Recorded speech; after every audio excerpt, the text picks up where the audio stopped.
I really love hockey. I bet you can't even name 5 players.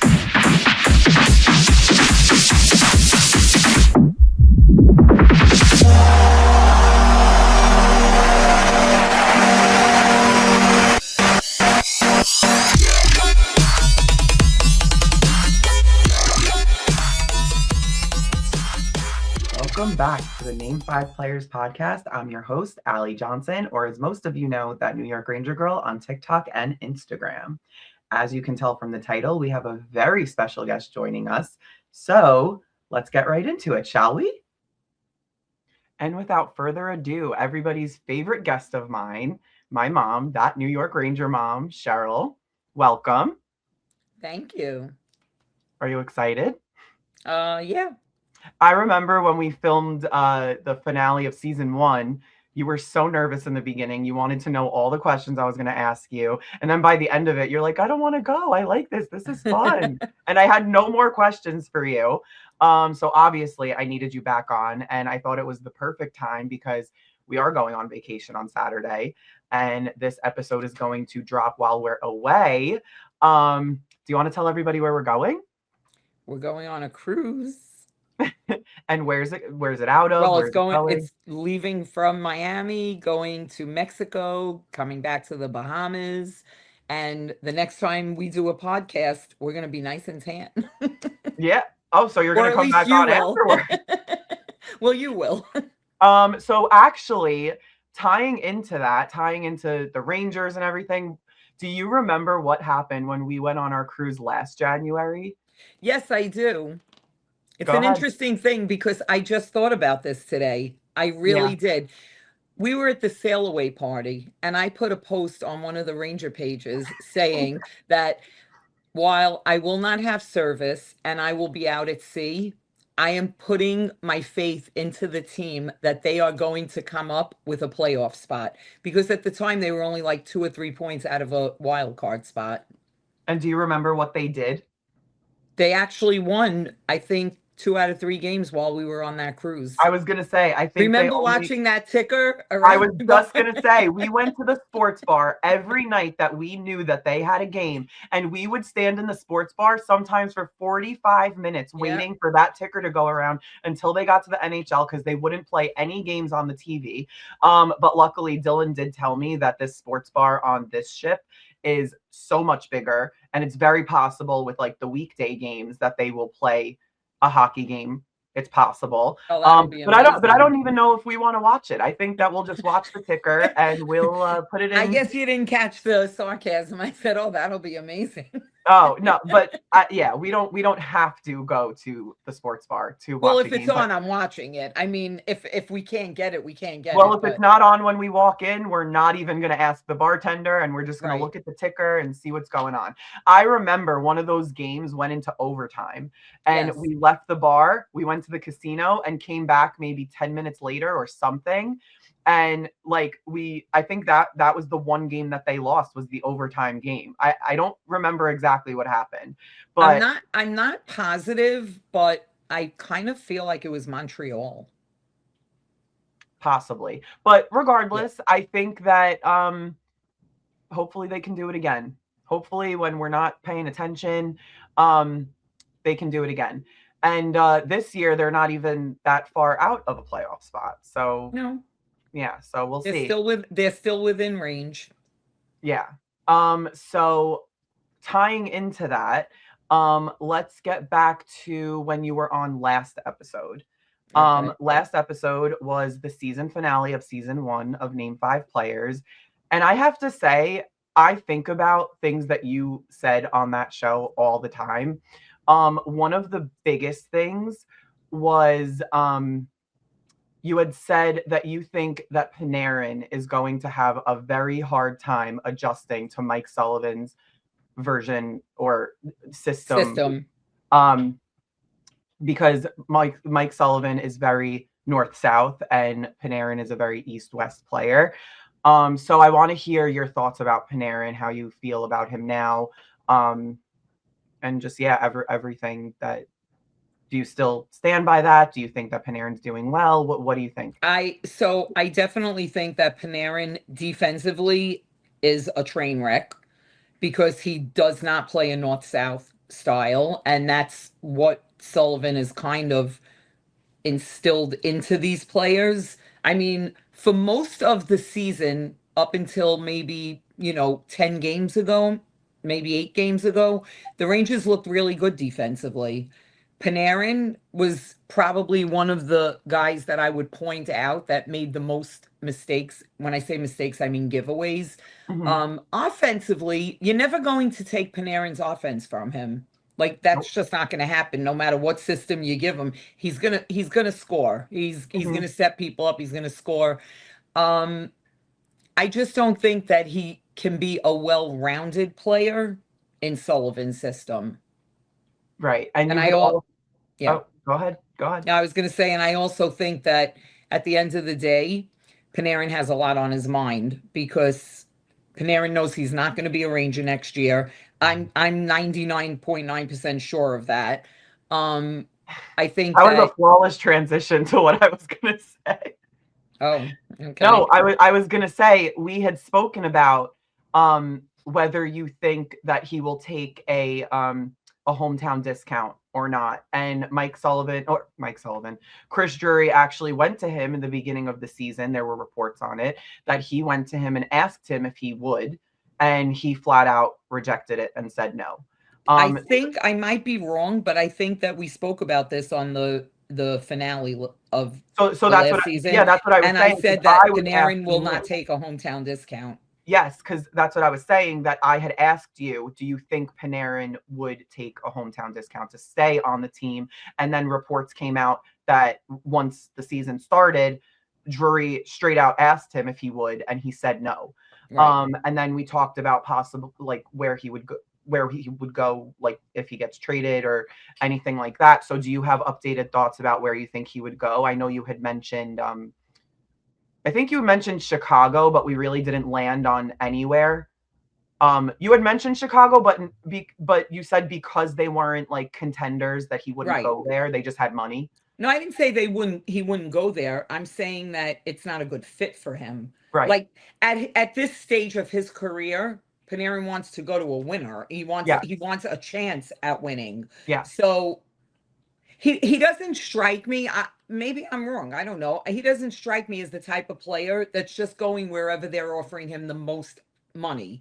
He's going to want to go where he stands a chance to be in the playoffs and possibly go all the way or whatever. I've also read a lot of, I don't know how true they are, a lot of rumors saying that he's thinking of going back to Russia. Yes, I actually mentioned that.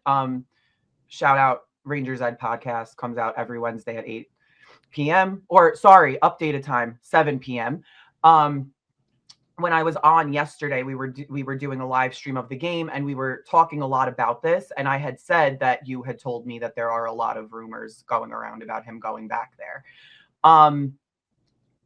So yeah, so that, do you have any updated, like more updated predictions? You had also said that you think that they are going to have enough points. I believe you said between 96 and 105. They're going to finish the season. You said they won't even need a wild card spot. You had said that they are just going to clinch a playoff spot. What are your thoughts on that now? Okay, so I'm going to say this, okay? I'm not using this as any excuse by any means, but the Rangers have had a lot of injuries. From day one, they've had injuries. I don't think JT Miller was ever 100%. From puck drop on the first game, I don't think JT Miller was 100%. I think with all of the injuries, Adam Fox, he hasn't been 100% in forever. Yeah. I think with all of their injuries, it kind of put a little damper on that. But I feel the need to defend what I said because I feel like had the Rangers stayed healthy all of these games, right now, they would at least at minimum be in a wild card spot. Yes. I don't think they'd be where they are. Again, every team goes through injuries, but I also think that injuries coupled with new system, just so many different factors play into why they are where they are. I didn't Yeah. expect this. I absolutely did not expect this at all.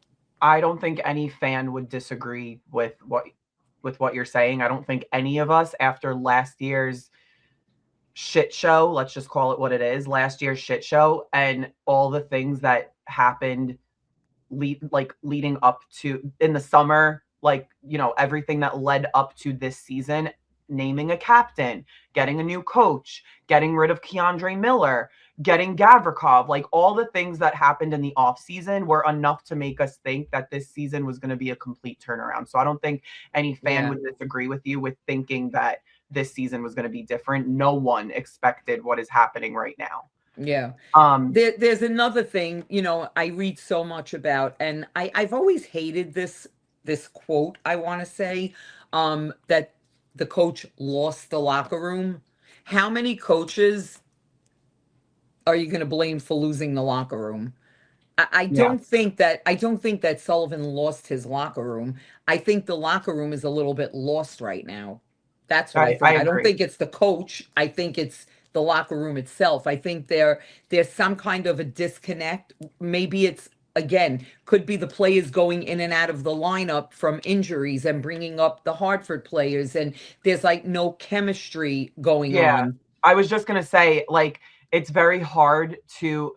So some of these teams that don't deal with the injuries that we deal with, like they're with their line mates. Sometimes it could be for 80 games. Like Yeah. they're with their line mates. Yeah. These players are having to get used to, you know, switching in and out, going from the top line to the third line. Like they're changing all the time. Uh, Right. you know, the line. So I definitely Yeah. agree with that. Um, so yeah, I mean, I think that is, yeah, that's all of my thoughts about where you were, you know, in the finale of season one. I think Mhm. that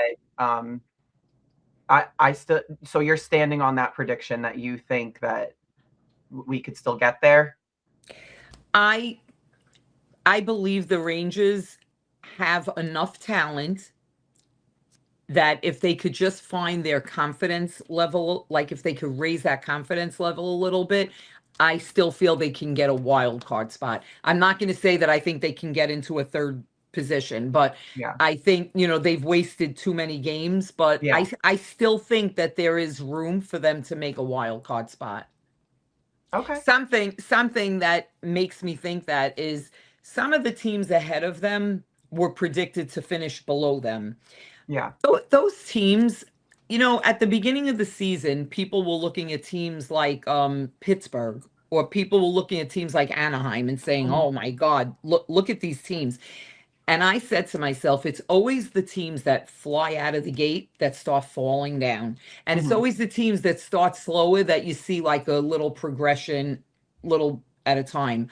yeah, I still believe that. I believe that the Rangers can still progress. And again, I think they have a lot of talent on that team. yeah, I think they can progress. I think when they get Shesterkin back, it'll be a big boost for them. Again, I don't know what Fox's deal is, but I think with Shesterkin being back, Gavrikov is not a bad, you know, fill in for Fox. Is he Fox? No, not by any means. But wait, I Gavrikov just he Gavrikov plays doesn't power do for. play one. Oh, yes, okay. Yeah. I thought, I was like, he doesn't fill in for Fox. I was like, what are you talking? Well, he fills in for Fox on Yeah, power on play the one power because play. when Yeah, Fox is there, he's not. yeah, Um, Again, you know, guys like Morrow. Morrow's looking better each game now. He's getting the ice time. He's looking better. So I still think they can make that jump. I really do. okay, fair. So much like the first episode we filmed together, which was the finale of season one, I keep saying that. I took to Instagram and TikTok and all social media, and I teased that you were going to be on, and some people had questions for you. So are you ready to answer some? Of course. Okay. To the best of my knowledge and ability. Okay, so a little backstory. If you are new here, first of all, feel free to go check out season one and especially the finale, because it was my favorite episode to film. And you can get, a little background on my mom. But anyway, so she has been a fan for 56 years. So a very long time. So this question actually comes from our producer, Little Ed. Now And I'm nervous. no, it's a good one. He said, what was it like traveling to the garden from Brooklyn in the 80s or when you were growing up? Ugh. Those were the best days of my life. What was it like? So first of all, in the 80s, I worked in Manhattan. Right. So through the 80s, I worked in Manhattan. So on game days during the week, it was just very, very regimented. Mhm. I left work at 5 o'clock, went right straight to the garden, couldn't get in until at that time games were at 7:30, not 7, by the way. Our start Was time that was 7:30. was that around the time? Oh no, that was when your dad was alive that they weren't televised. You had mentioned something like that the home games weren't No. televised. Yeah. Yeah. So I would go to around the garden. Sometimes I'd have like Sparrow's Pizza. Sometimes I'd go into Macy's and blow my credit card up. I actually remember it was Christmas time and I had a game that night and I had to go Christmas shopping and I went into Macy's and I sat in the blue seats. And it Mhm. was very different back then because there was no over that thing hanging Overhang. over Yeah. you. Like the You didn't face feel bridge. so squeezed in. Yeah. I came in to Madison Square Garden because at that time you could bring bags and you could do whatever you want. Yeah. I had like 20 shopping bags. Yeah. So my row of friends, because everyone there was a season ticket holder, we saw each other at every game. They Mhm. were all holding bags for me, like between their legs. There was like that person, the people in front of me. It was wild, but it was just a lot of fun. And then you didn't have to worry. We used to, get out of the game. If sometimes my mom would be there with her husband, so they would drive in, so I would get a lift home. Okay. But there were times that they didn't come, so there was nothing wrong with getting on the train and going home. And getting to the game, like subway, taxi, like I always took the subway from my job to Madison Square yeah. Garden. Yep. And then on weekends, again, sometimes if my mom didn't go and I didn't have a car at the time, Yeah. so I just got on the train and went. And an interesting fact, all through the 80s that I had season tickets, Mhm. I missed one game. One I've had game. them for one season and I've missed like 4. I missed one And I pay game. way more than you did. And that game was because I had 103 fever Oh. and I wanted to go, Do you but I remember just who it was couldn't. against? No, but I remember that Mike Allison, he wore number 14. I think that was a game that he got a hat trick. I know they won Wow. that game, but I listened to it on radio. We didn't Mhm. have MSG, so I listened on radio. And because they didn't have, at that time, you had to watch it on regular television. Right. So, and the home games weren't televised. It was only the away Okay. games. So, yeah, so that's interesting that from 1980 all the way up to probably 91, I missed one game. Wow. Yep. Well, okay. So now I have another one and I don't know the answer to this. And I don't know if you even have one, but Kay from TikTok asked me, "What is your favorite hockey related memory with me and you?"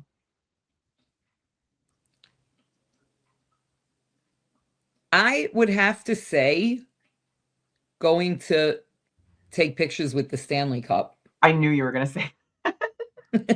I'd have to say that because nothing in the world, nothing was like, it made me so proud to be able to take you and your brother and get pictures with the Stanley Cup. Yeah. We waited 5 hours for those pictures I remember you had in mentioned that. 93 degrees. You had mentioned that on the last episode. So That that's you probably my favorite hockey memory with you. Okay. and your favorite one in general. My favorite hockey memory Actually, in no, general. hold on. I have someone else asked a very similar question and said your top 3 hockey moments of all time. So hockey memories of all time. So one of them, I'm going to say, is probably, and I don't, this is where it gets a little fuzzy because I don't remember years, but it might have been 1984 or 85.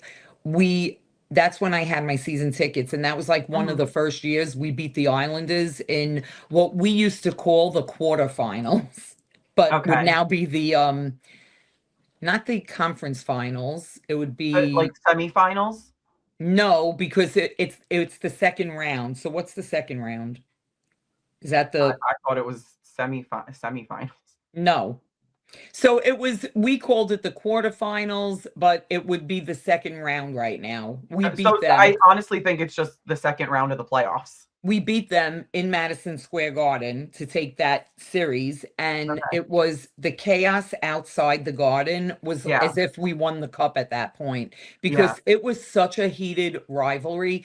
Again, my years are off. That is I a don't crazy thing to say with that show that's out right now. what? The Heated Rivalry. Do you know that show? No. Okay. Oh, okay. Never mind that. Oh. But because Everyone's gonna think you're making a reference. it was at a time when the Islanders were really like coming on strong and they were going to like it sure I think the year after that maybe or 2 years after that is when they started winning Stanley Cups. Yeah. So it was just such a rivalry and beating them in the Garden was the most chaotic feeling I ever felt. Yeah. That's one.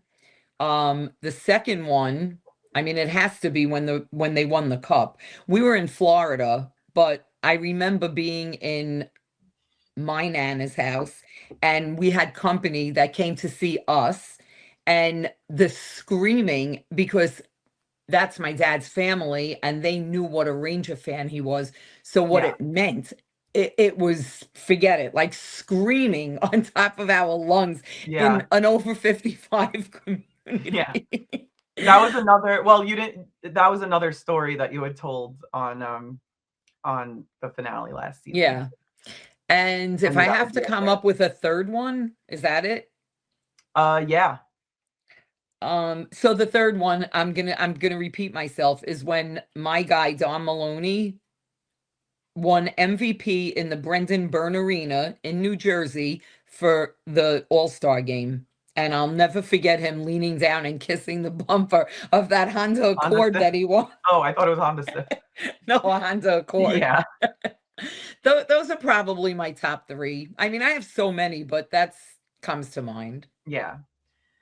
So now this one is a little more geared, not like personally, but this one's a little more geared towards like the players and the actual team is the great goalie debate, the best goalie of all time to you.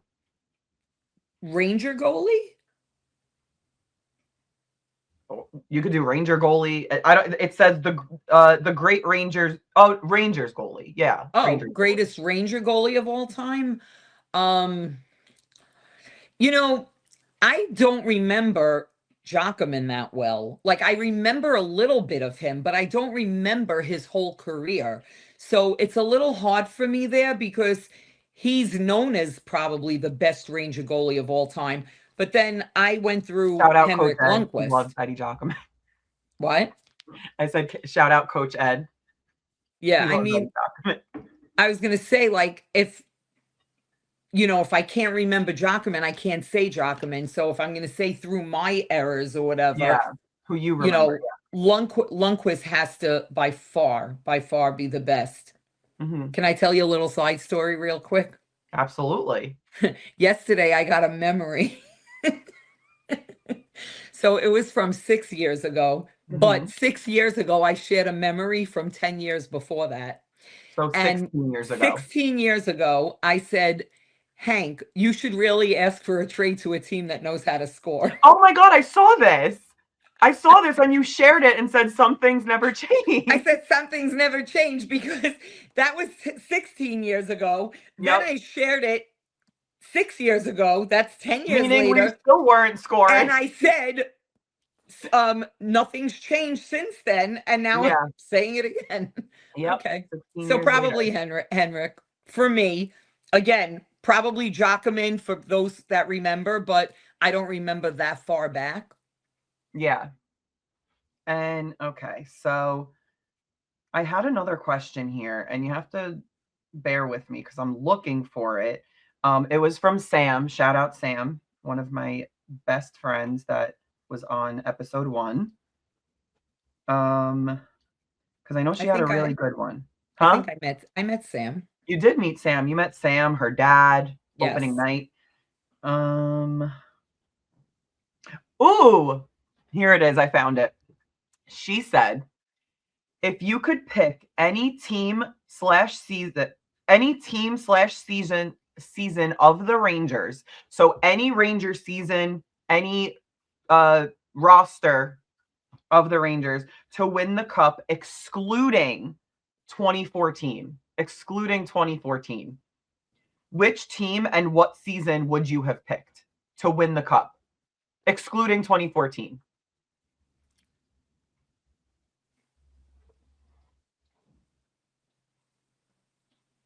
I told her what a good question this was. I said, I was like, this is good. This is going to be such a good question. Excluding 2014? That would have been my pick, but I mean, why is it excluded? I have a question for that question. Yeah. Because I think she knew that would be the obvious answer. Like that team deserves. It's not really an obvious answer, and I'll tell you why. I probably would pick the 2023, what is it, 2023, 24 Rangers, because I really love that team. I really loved that whole team, just the whole dynamic. I loved that, like when they got I mean, they got Vetrano, right? That was the team. Oh, that was right? 23 then. 24 was like Trouba, Kako, Hedel. I feel like it was I know the 2024 team went to the Eastern Conference Finals. Yes. That's when they lost to Florida, yep. Right? Who was the team before that? I'm talking about the year before that. They lost in the. Didn't they lose in like the first round in 2023? I don't think so. Go ahead. I gotta look it up. I have short-term memory loss. But not 2024.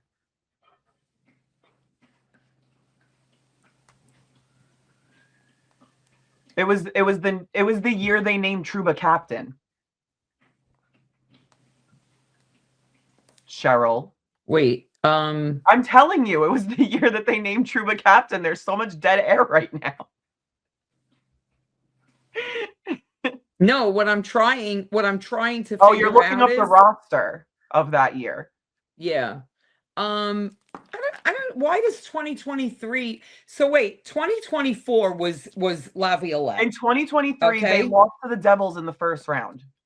They had Patrick Kane. Is that when they blew their 2-game lead? Yes. Okay, so then that's not the year. So maybe it was 2024 then. I didn't think it was that close, but yeah, I guess that was. Is that the year that Trouba had that broken ankle or something? He played through it, and then they lost to Florida. Yes. Yeah. So yeah, it was probably that. It was probably that team that I really. So it wasn't with Kopp and all of those guys. Yeah. No, so, it was. I'm telling you, right. Like, yeah. That's so yeah, I'm confusing the two teams, but that's what happens to me. But yeah, I felt like that team, like the kid line, right? Mm-hmm. When we had the kid line, yes. Like just the memories of it, and like Trocheck and all of that. Like, oh my God, Trocheck's double overtime goal. Yeah, it was just the excitement of every game, and yeah, that was. Sorry, go ahead.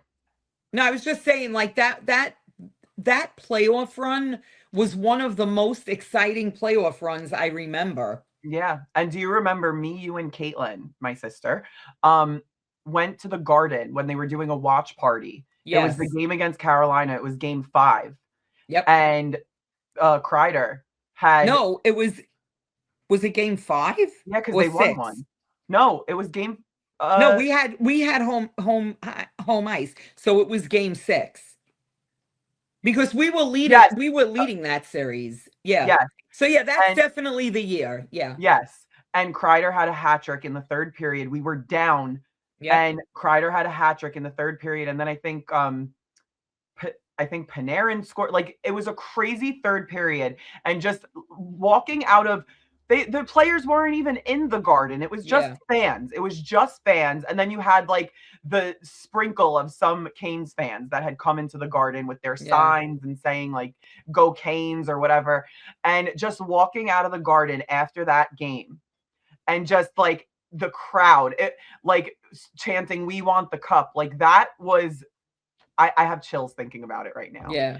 That was That was yeah, definitely, I'm gonna say definitely like the team that I mean, would have loved. I love every Ranger team, so that's just the most, I don't know, crazy thing for me to say, but I really like, I saw them going all the way that year. Yeah. Okay, so that was a great question. So 2024 is your Yeah. answer. Okay. Well, And because I then couldn't say 2014. yeah. But second place would, or like first place would be 2014, then it would be 2024. Yeah. Like, do you have any inkling of an idea what could be wrong in the locker room? Like, do you have any idea what I just feel that, again, it sounds like I'm making excuses for the team, which I'm not really, but and I it's okay just, if you are as a fan, it's fine if yeah, you are. I It's just it's better than feel, the fans that want to be negative and say that this team sucks and they're done with them and they're not watching anymore and this player sucks and that player sucks. Because I have to say, I was on TikTok live before this and I was doing my makeup, and a lot of times it's draining to do a TikTok live and have all these people come in, and you open yourself up, like yeah, you're opening yourself up to so much scrutiny. And I'm aware that I did this to myself. I branded myself as a diehard Ranger fan, and I go on lives on TikTok where there are billions of people on the app and anyone can come in and say whatever they want. But I have to say it is draining, listening to the Fire Drury, the Rangers suck, I hate this team, this one sucks, trade this one. It's draining. So I just, from your point of view, saying like, I'm just, being a positive fan or whatever you said. I'm not, I say it sounds like I'm making Making excuses for excuses, them. making excuses. But honestly, at this point, I think I'd rather a fan try and make excuses for the team rather than just relentlessly hearing how bad they are. I think that um I always say there's no one hates the Rangers more than Rangers fans. Yeah. And it's sad. It really is sad, and I think that sometimes that can translate onto the ice, and maybe that gets into their heads because they're worried about performing for us. And they know that they have to do a good job. So when we talk about like, oh, they're gripping their sticks too tight because they're tense. They're tense that they're gonna fuck it up again. They're tense that they're gonna lose a game. Like, I don't know. but I don't anyway, know. so I don't going know. Yeah. no, I was gonna say, going all of that to say, going back to you saying that it sounds like you're giving up for them or making excuses for them. I would personally rather a fan that is trying to make an excuse for them rather than speaking negatively about them. So now you could.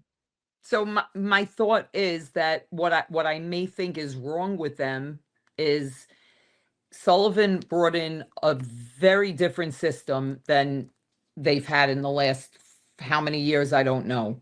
Mhm. I thought, by the way, I thought Alain Vigneault was a great coach, and I Yeah. loved his system. I really did. Um, I feel like since when he was let go, from that time on, I didn't see a system. Mhm. I saw a bunch of players running, running amok, whatever. Did they make it work? Yeah, they made it work. I'm not saying they didn't on certain years. Like Mhm. Gallant had success with them that first year he was here, Yep. and he had a pretty decent system from what I could see.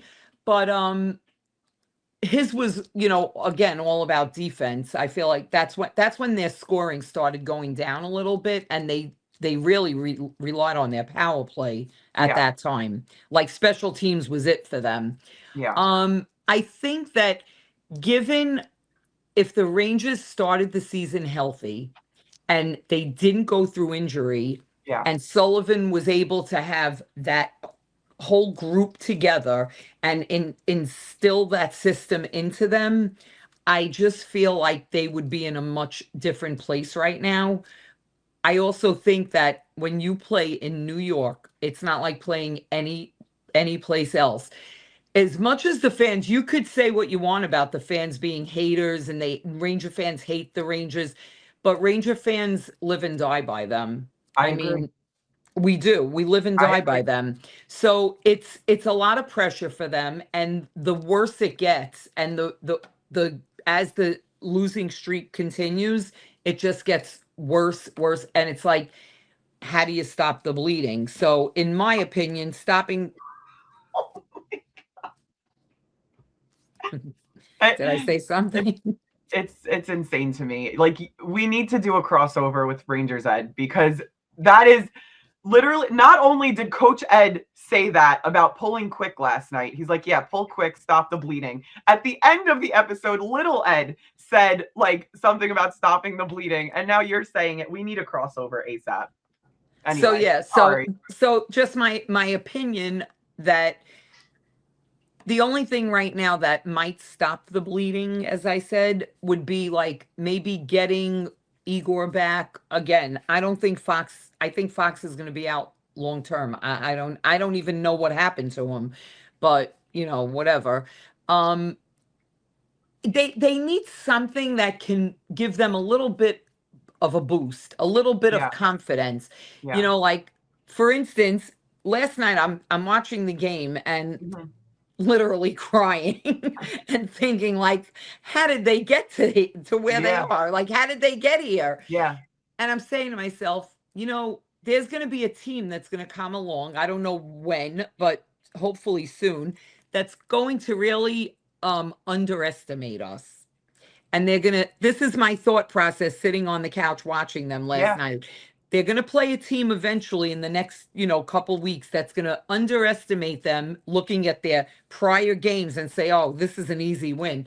And they're going to beat that team, and that could be what gets them going. Like, yeah, we just beat that team, we can beat another team. yeah. So, hopefully that's it. Okay, well, I guess we can move on from the Q&A. Well, wait, before we move on, I have a question for Ed. Oh, okay. Little Ed, get up here.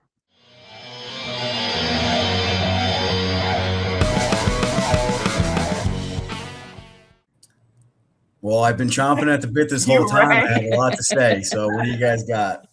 My question I had for Ed was last night watching the game and seeing Gabe Perreault score two really nice goals. They weren't garbage goals. They were really nice. His hands looked great on them. What is it? Is it that the game was out of hand and Ottawa just laid back on that? Was it that the goalie stinks? Was it that, I guess the question is, why doesn't he do it in other games? Like, why haven't we seen him? Because before last night, there were games I didn't even know he was playing in. Yeah. I mean, that's the golden question right there. And that's something that Coach Ed and I struggle with all the time is that's what you always hear about coaching, right? Is like getting the best out of your players and trying to managing their emotions, managing the locker room, managing their expectations. I mean, you can go on. And like we talk about Panarin all the time, and we talked about him before. Players like that can turn it on and off whenever they want.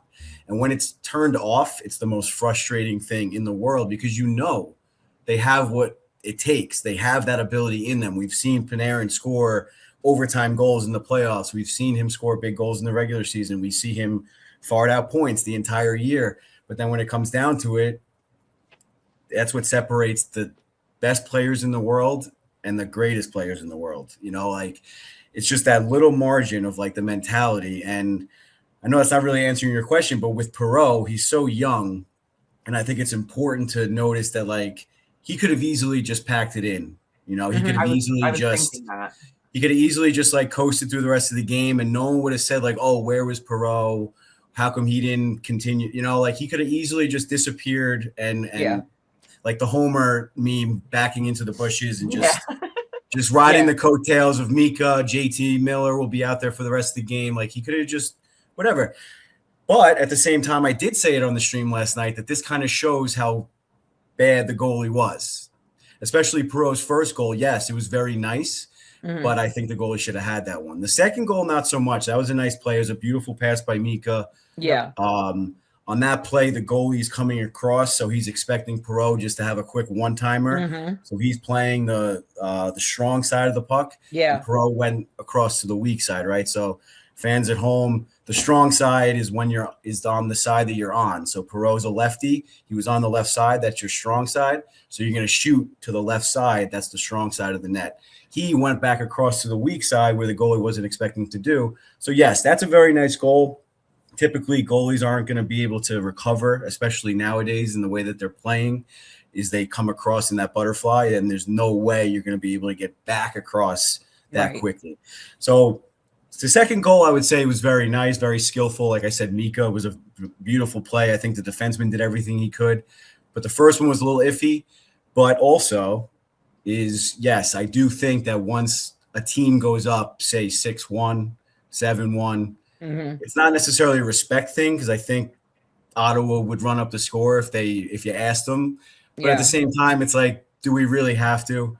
They're also saving their energy a little bit. There's no reason to get into fights or anything I actually like think that. they played the night before. I think they did. They played the night before, and the whole reason it was a 2-on-1 is probably because the other defenseman made a bad decision, one that he wouldn't normally make in a tighter game. So yes, everything kind of snowballs. It's all the perfect storm in a way. But like I said in the beginning, it's important to notice that Perot didn't just pack it in. Right. He did show off some of his skill. He showed that he has it. And it's a confidence booster for him. That's what we keep saying. That's what you guys said on the entire episode, is that we're looking for that confidence. And now Perot knows he has the ability to score in the NHL, not just going off of his skate like he scored the first goal. Right. So now I guess there's a second question, because you just opened that up, is do you keep him with Zibanejad? Yeah, I mean, throw him back down on the third line and let him. The only way it's going to work if you're really rolling the three lines. I mean, Coach Ed and I are firm believers that, I mean, even throwback shout out to when we coach Chaminade. It's a very it's an all boys Catholic high school on Long Island, and they get the best sports. They have the best. They attract the best talent from all over Long Island. So when we were coaching those teams, it was like night and day. We were a firm believer of having like four really good lines, and when we coached those good teams, we did have four really good lines, and we were able to just wear teams down. And teams weren't able to just shut down our first line like they're able to shut down Panarin in the playoffs, things like that. So if he's going to play on the third line, he should be getting almost even minutes as the first two lines. And I've been saying that about the Rangers for a lot of years now, especially when we had the kid line. There's no reason why Mika at the time, Panarin, all those players needed to have like 20 minutes when the third line had like 10 or 11, 12, whatever. Like the kid line was almost the best line we had in the playoffs that year, you know? So like I'm trying to say is like only if they're going to have even playing time. A player like Perot needs to have more playing time. Skilled players like that, they need to be in the game. They can't be sitting on the bench and just like whatever, just like sitting in their thoughts or whatever you want to say. They need to keep going. They need to keep trying new things, showing off their skill, their speed, whatever. So for him to just be on the third line, it's obviously a completely different thing. So if he's going to sit on the third line, they should just send him back to Hartford and have him play 20, 25 minutes a night, power play, even penalty kill. He can learn down there. He's not going to play penalty kill up for the Rangers. No. So down in Hartford, he could play almost 30 minutes a game, no problem, and learn a lot. And so, yeah, if you're not going to keep him on the first or second line, I think it's a little pointless. Well, thank you for answering my question. I know my answers were very long-winded, but That's okay. you guys had me itching behind the scenes. I was chomping at the bit a little bit.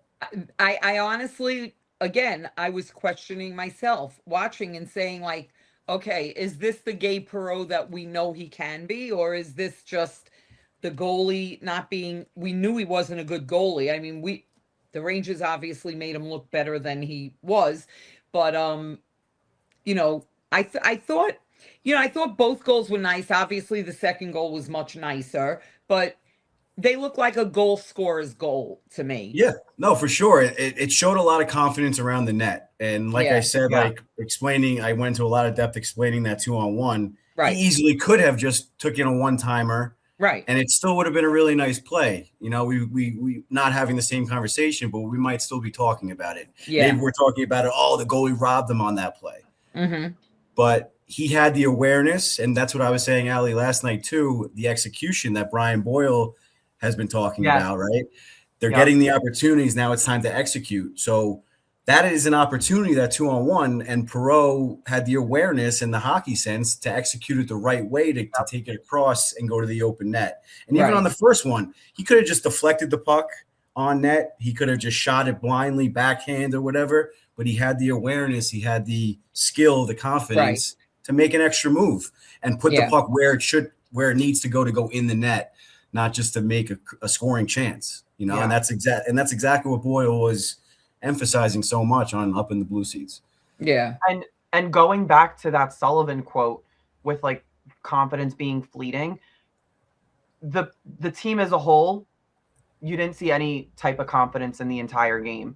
And getting those goals, especially for Perreault, I think that his confidence is probably skyrocketed since the beginning of the game, obviously, which can only lead to and snowball into something great for the next. Well, that's why I said about putting him back with Zibanejad. Yeah. Because if you're going to take that game, that might have boosted his confidence, and now you're going to put him back on the third line and play him, like he said, 10 or 12 minutes. Like Little Ed said, there's no point to it.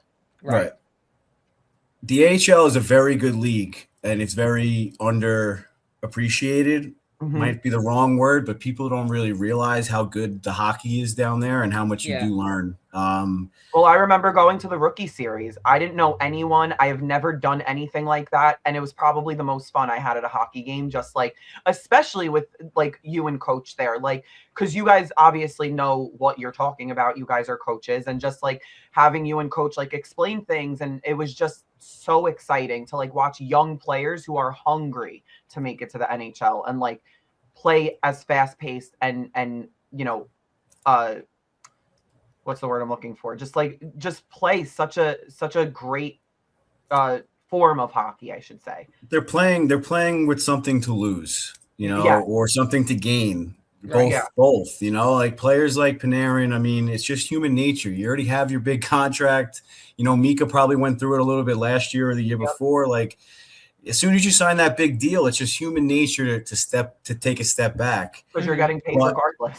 Right. But like I said before, that's what separates the best players in the world and the greatest players in the world is those best players in the world are working their asses off every single day to get better, no matter how much they're getting paid.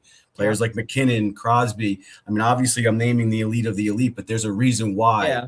That's not just God-given talent. Listen to McKinnon's interview on Chicklets. He finds a new way to train every single season just to gain the competitive edge, to be ahead of everyone else, and it shows. Yeah.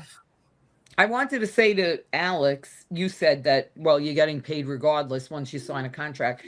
I see it a little different than that. I see it sometimes signing that big contract, like take Lafreniere, for instance. I mean, I know he's had a lot of disappointing seasons so far, but, you know, he signed that big contract after a decent year. And sometimes that puts a little added pressure on it. So I was actually going to say that. I was going to say that because he has enough pressure on him being a number one pick that hasn't lived up to a number one pick. Now he's had a decent season. He gets his contract, and now all of a sudden it's like, what pressure does he have? He has to start, like, he has to do something for that money. And so it's not always, oh, well, I already got paid. What do I care? So I'm not Right. saying it's always like that, because I feel like a perfect example of that is Igor Shesterkin. I think he's had, good games, but then he's had games where like you're shaking your That's been head. his career. As I said earlier about Igor Shesterkin, there's not a goalie in the league that I want in the playoffs more than Shesterkin. Doesn't mean that during the year he doesn't go hot and cold, because he does. That's my biggest whatever qualm with him is his inconsistency, and I Yep. bring it up all the time. Is I just miss Henrik. It's just like he brought it every single night. I mean, I'm sure there were times where we said like, "Oh, Henrik had a bad game" or whatever, but like They were few you and really far. can't think of many. It's like Yeah. everyone lets in their bad goals, but I mean that's why he's in the Hall of Fame with no cups. Just you prove the consistency, and you just deserve to be there. Yeah. But yeah, for sure, it's going to be interesting. Yep. Any other hot ones for me? I have another question. All right. She'll stay here all night. No, well, you know what? I like that you're a coach. That's why, because you can see things from a different angle than what I'm seeing things. That's I'm what I try gonna to be explain to perfect- Allie all the time. Yeah. I'm going to Yeah. be perfectly honest here. I don't like David Quinn. I haven't liked David Quinn since he was interviewed after a game in his rookie season. I think it was his rookie season with the Rangers. And they asked him why Lafreniere played 4 minutes that game. And he just literally looked at the camera and said, I'm going to be honest with you, I forgot he was even on the bench. Yeah, I do remember that. Okay, so I hold him responsible for our lack of development of Kako and Lafreniere. I Yeah. hold him responsible. Yeah. My question to you is, do you think he's the right guy to be running our power play? I mean, it's the proof is on the wall, right? Or the writing's on the wall. No, he can't. I mean, there hasn't been any success with him. I mean, I hate to talk poorly about any coach, and my dad would say the same thing, because what they go through, and even like what I go through or my dad goes through on a much smaller scale with club hockey college kids, it's just like managing the emotions and managing everything, and especially a power play. It's very hard. It's probably the hardest thing that we've ever had to coach. I mean, I'm not going to lie. It's something we've never really had, like a lights out power play. Yeah. It's just something very hard to teach, very hard to coach. But at the same time, if you're going to pride yourself in that and you're going to get hired to do that, when you have the talent that you have, there should be something that can be figured out. But also at the same time, I have to defend him and say, like, my dad says it all the time, like, if you go into that locker room and you listen to what David Quinn is drawing on the board or writing on the board or how he's talking to his players, like Allie said before, I guarantee you're going to be locked in, and you'll be like, this guy knows exactly what he's talking about. But then the players can go out there and not do anything he said. I mean, they do it on an every game basis. Right. Sullivan and we go keeps through saying, yeah, we need to shoot more. We need to shoot more. Right. And we get 18 shots a game. So. And what did I say last night, Allie? Just throw pucks at the net. I literally said, I was like, throw shit at the wall and see what sticks. And Coach had laughed. Even on the power play, I mean, to get out of a funk on a power play is just treat it like it's 5-on-5. Don't set it up. Don't pretend. Don't spread out. Just treat it like it's 5-on-5, and just crash the net. Do what you got to do. That's how you break out of the slump. But going back to your question, it's like I said, with like we'll have a practice, and like we'll be drawing up plays, like specific power plays, and they'll be doing it lights out in practice, and then you get to the game and they don't even try it. Right. And like I said, it's like on a much lower scale coaching club college hockey, but that's just how it is. Like you could teach them until you're blue in the face, but until they go out there and do what you told them to do, or what you guys practice in practice, it's not going to work. I mean, I feel like I keep playing the both sides. I mean, our podcast makes fun of me for doing that too, but it is a mixture of both. there's no reason why Quinn can't find a solution or maybe mix it up a little bit. We talked about it last night. Put a player like Brodzinski up there, take Laffy off, teach him a lesson, put Carrick on the first power play. I don't care. I was just going to say, Sam Carrick is willing to stand in front of that net and take a beating no matter what. Right. I mean, even when Rempe was in the lineup, stick him in front of the net. Like, just mix it up. Do something to change it. Don't put the same 5 players out there when it's clearly not working. That would be my only, I guess, like, issue with him is, like, they just got to try something different. Yeah.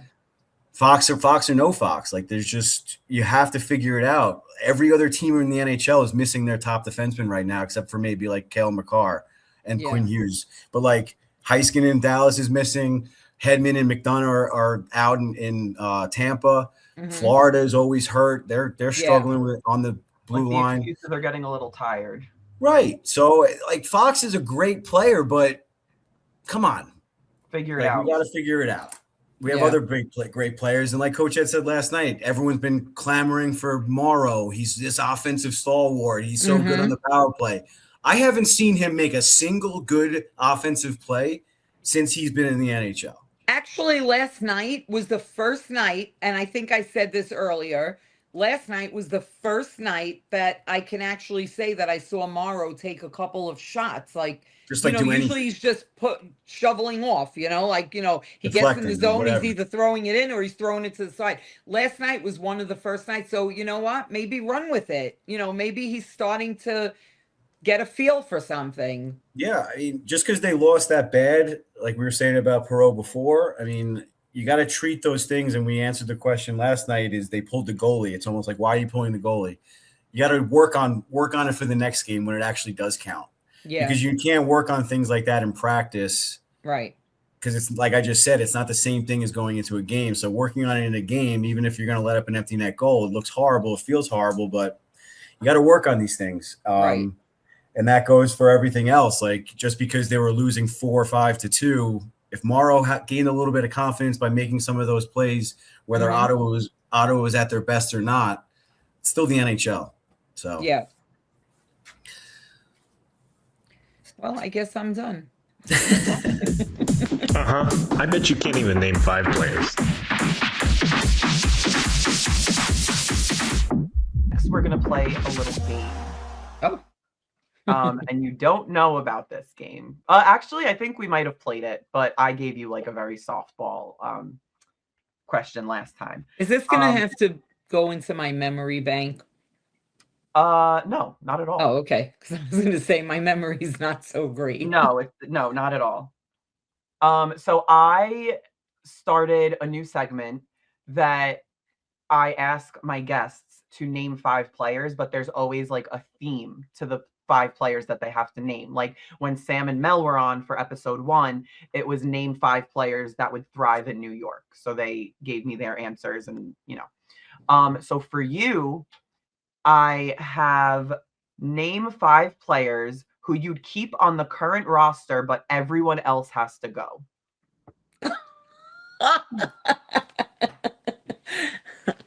You're asking the most loyal Ranger fan. I know. I was taught you root for the front, not the back.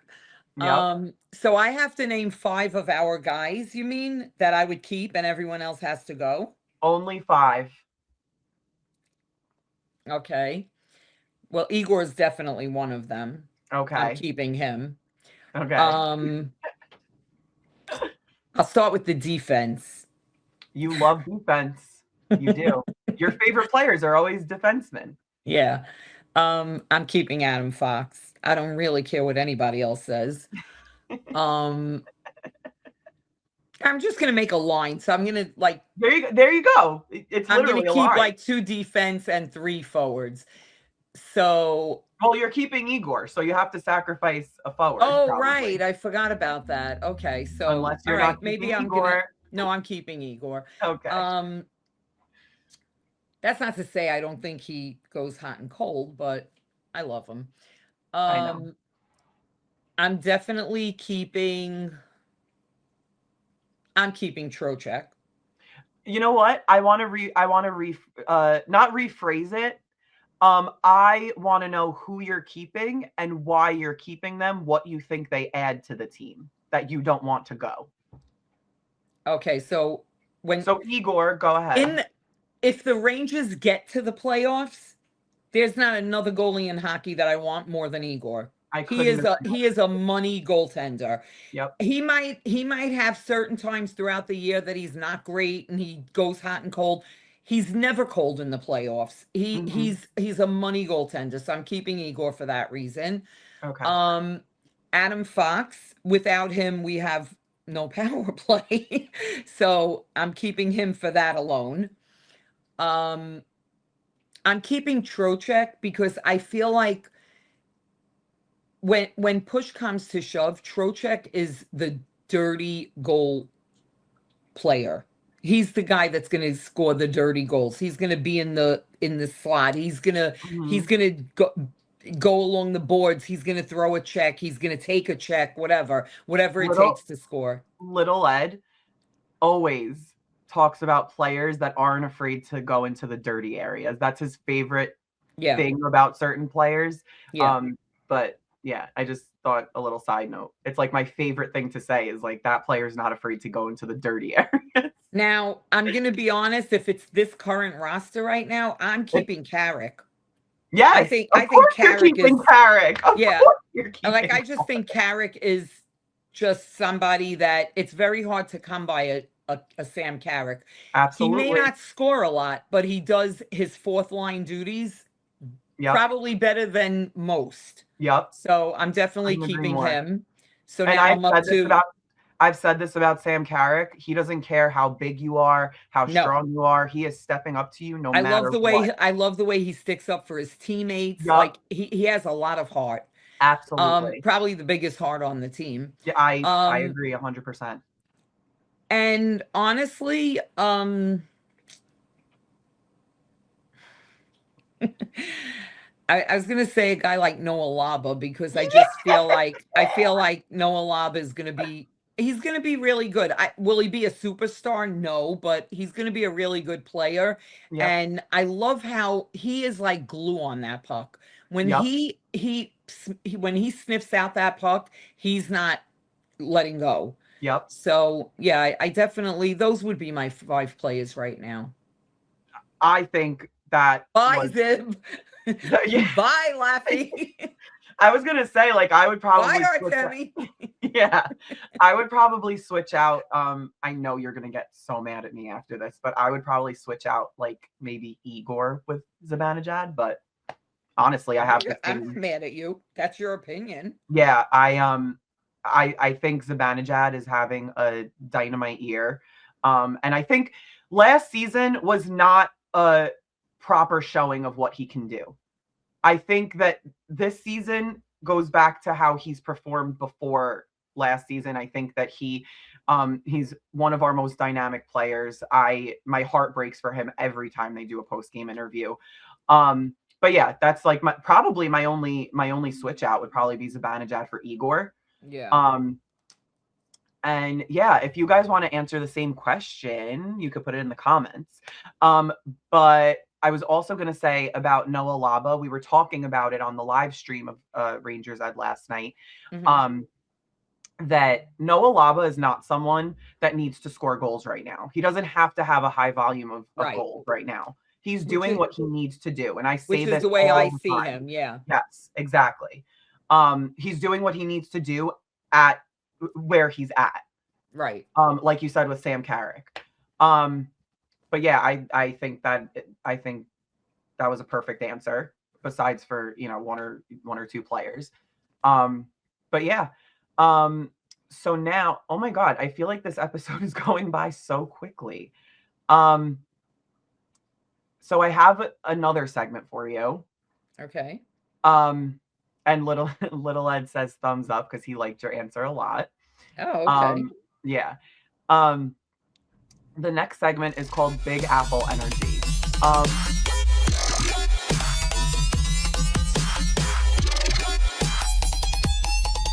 How I try to end every episode is how I would love the Rangers to end their season in a positive way.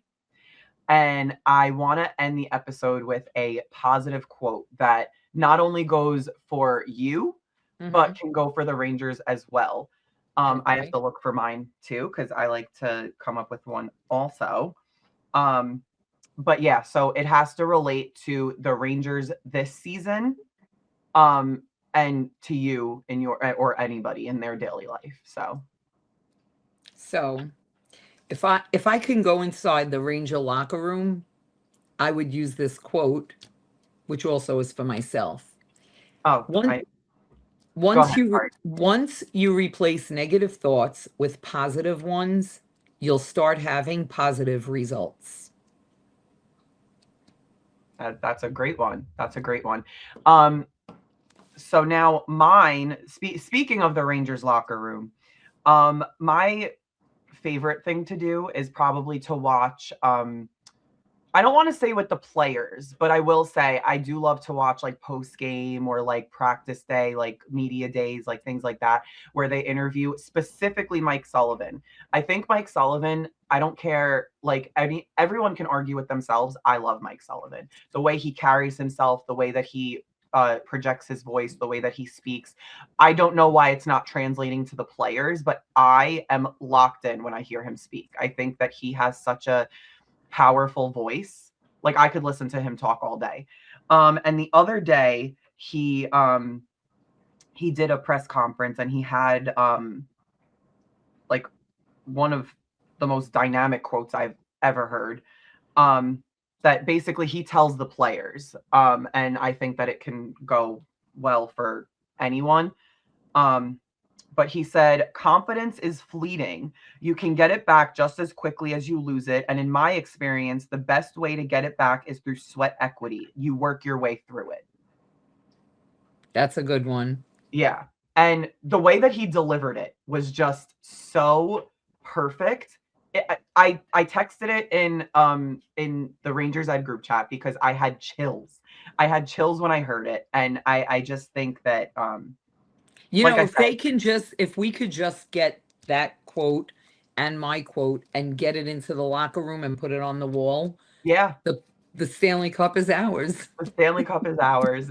Literally, any positive affirmation needs to be hung up in the locker room. Yeah. I mean, this is normally a Rangers Ed segment, but I'm gonna piggyback off of them, and I want to know your predictions for the next 3 games. Because like I said, we're gonna be away for all 3 of them. I have to tell So you, I did their prediction and I was off by 1 game oh, we discussed it last night. We because I discussed said that last loss, night that you win, were only. loss. Yep. The only game I had them winning was Boston. I Yeah. didn't see them winning the other 2. Yeah. We actually, like I said, we discussed it. I think I didn't even know that, but little Ed brought it up and said, I think that New York Ranger mom said that they were gonna lose 2 out of the 3 of them. Yeah. But yeah, so we have the Flyers on Saturday. Yeah. I predicted that they win that game because they beat the Flyers before. So I'm thinking they could do it again. Granted, I think Shesterkin was in net for that, but we'll see. And then we have the Anaheim game, and then we have the Kings on the West Coast trip. Yeah. So you want my prediction for Flyers, Ducks, Kings? Yep.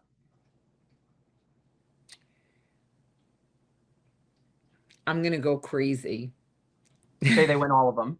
No, I'm gonna say they're gonna beat the Flyers and the Ducks, and they're gonna lose to the Kings. Oh my God, I think that's what I said. I think I said win-win-loss. I said I think they're gonna win against Anaheim, but Kreider will have a goal against us. Oh well, that I don't know. I mean, Yeah, I'm no, not, I obviously, won't hope for him to have a goal. I pray for him to score every night, except the games Not he against plays us. against the Rangers. Yep. I will never root for any ex-Ranger to score against us. You Yeah. know me and Truba, we go I know. way back. Yeah, you go with. You know, Yeah, he you just are a had a big second Trouba fan. baby. What? He just had a second baby. Well, Oh, his I didn't wife see did. that. I didn't Yes. see that. Cy. CY. What? The baby's name is Cy. C-Y. Interesting. So they have Axel and Cy. So now everybody on your podcast knows that I'm a big Truba person. Oh yeah. Yeah. She even knows about his personal life. But again, I don't want to see him score against us. Yeah. I don't want to see him hit one of our players. Yep. I'll be It's the name on the right there front, saying, not "Come on the on, back." Carrick, kick his ass." That would be interesting actually to see a Carrick Yeah. Truba fight. But I want to be positive. So maybe if all the Ranger fans got together and just put a little positivity in, yeah, we'll beat the Flyers, we'll beat the Ducks, and we'll lose to the Kings. That's fair. That was my prediction. I had the same exact prediction as you. But I do think this is a good place to end it, unless you had any other thoughts or anything of the season that you want to say before you go. You'll definitely be back on, but just if you at this point, and then we could recap it next time you're on. If you have any thoughts or anything about the way the season is gonna,